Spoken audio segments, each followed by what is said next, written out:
The food we normally eat in a day is our diet.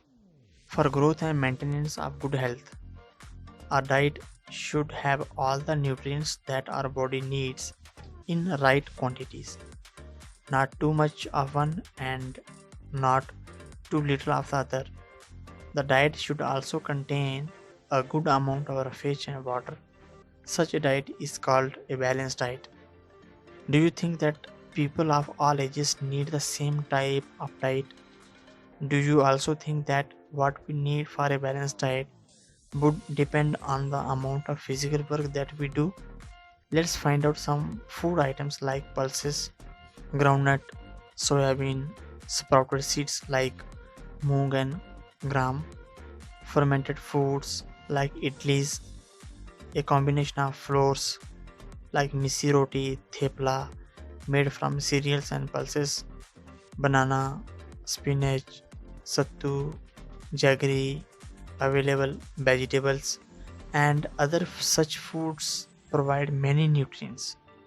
Therefore, one can eat a balanced diet without expensive food materials. Eating the right kind of food is not enough. It should also be cooked properly so that its nutrients are not lost. Are you aware that some nutrients get lost in the process of cooking and preparations? Let's find out that. If the vegetables and fruits are washed after cutting or peeling them, it may result in the loss of some vitamins. The skins of many vegetables and fruits contain vitamins and minerals. Similarly, a repeated washing of rice and pulses may remove some vitamins and minerals present in them. We all know that cooking improves the taste of food and makes it easier to digest. At the same time, cooking also results in the loss of certain nutrients, many useful proteins, and considerable amounts of minerals are lost if excess water is used during cooking and is then thrown away.